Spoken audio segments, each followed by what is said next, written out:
such a wonderful day for a tiny little alien creature to not sneak up behind me.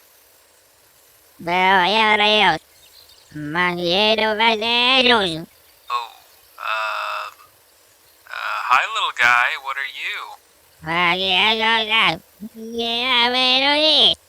Yeah, that's really cool. That's cool. Ah!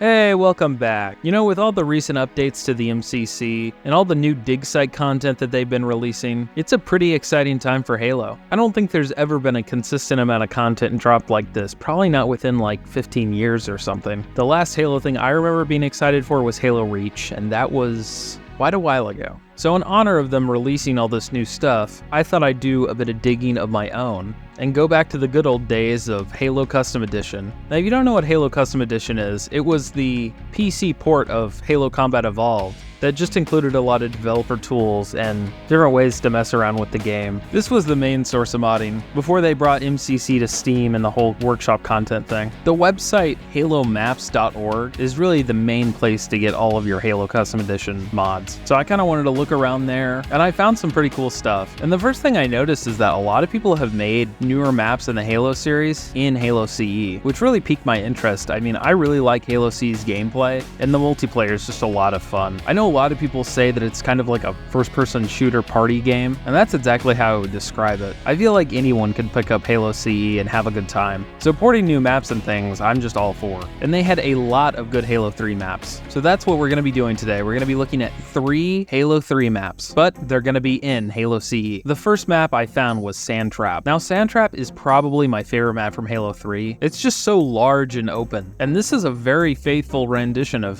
Sandtrap. My first thoughts when I loaded into the game was, wow, this really is Sandtrap. I mean, all the textures are there, all the geometry's there. It's just crazy seeing Sandtrap in an old engine like this. Now, as I started to kind of walk around, the honeymoon phase kind of wore off. I noticed a lot of the textures were very crispy, especially the plane thing back on the other side. It just looks really deep fried. And a lot of the textures seem to just be completely just ripped and ported in, which I appreciate for authenticity, but just something looks wrong. These textures are meant to have shaders and lighting on them, and when they're all flat, I just feel like I'm playing a full bright version of Halo 3, which feels kind of nasty. Also, there's no version of the elephants, which is kind of sad to see. I know that they would have to like mod in a whole new vehicle, and I don't even know how that would happen, but not seeing them is kind of sad, as it's a big part of the map. Overall, it's just really cool seeing it in this game. What I would really like to see is a version of Firefight on this map. There's lots of Halo Custom Edition Firefight maps, and I think this would be a good one with all the open space. Anyway, let's move on to our next map. Our next map I found is Zanzibar. Now, technically this map was in Halo 2 and Halo 3, but I do have a lot of fond memories of it being in Halo 3.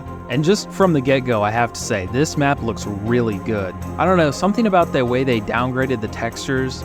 They didn't just rip everything out of Halo 3 and put it into this. There's a bit more class to it. Also, this really does just feel like if Zanzibar was made in 2001. There's something about the textures and low poly geometry that almost give me like a Counter-Strike feel. Like the big wall in between the beach and the other area almost looks like something that could be in a Counter-Strike map. And speaking of the beach, they have one for your frolicking pleasure. Yeah.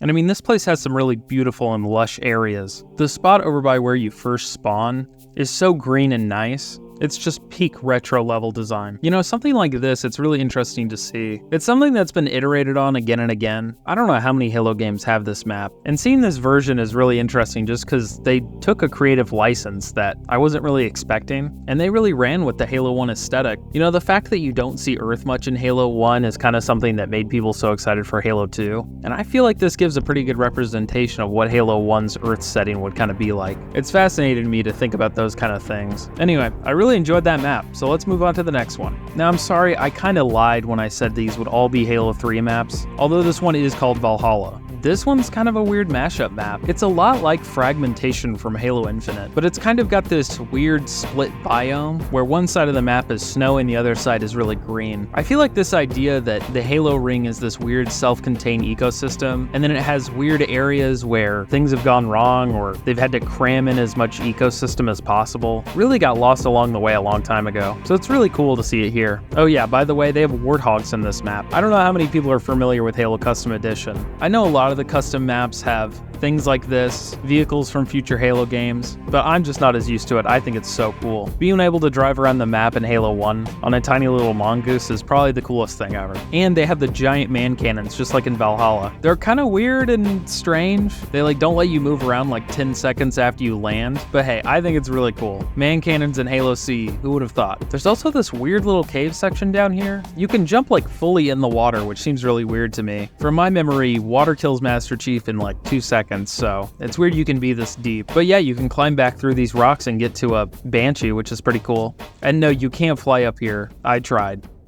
I don't know, flying around this map really inspires me to make some maps of my own. I basically have before, but they weren't super polished or put together. They've released all of the Halo editing kit stuff on Steam, so it's really not that hard to get into anymore. I was kind of waiting for some more documentation on how to do certain things to come out, and I think a lot of that's been released. The community has just been all over this modding stuff, so I'm really excited, and maybe in the future you'll see some Halo mapping videos from me, I don't know. I just think maps are a really important way that video games can kind of express themselves. I mean, it's literally the place that you spend all your time in the game in, so I feel like it has a deep connection with the players. I think when people think of their favorite games, they're thinking more of the maps than anything else. I think that's why I have such a fondness for them, and that's why I like to go back and look at these maps. I mean, who even knows where the people that made these maps are now, but they're really inspiring and change your perspective. You know, I think that's why I'm not really worried about Halo dying. I think it'll always have some place in anyone's life that wants to have it. There's something really important about it, and the fact that it just will never go away is a testament to how great the game is. Anyway,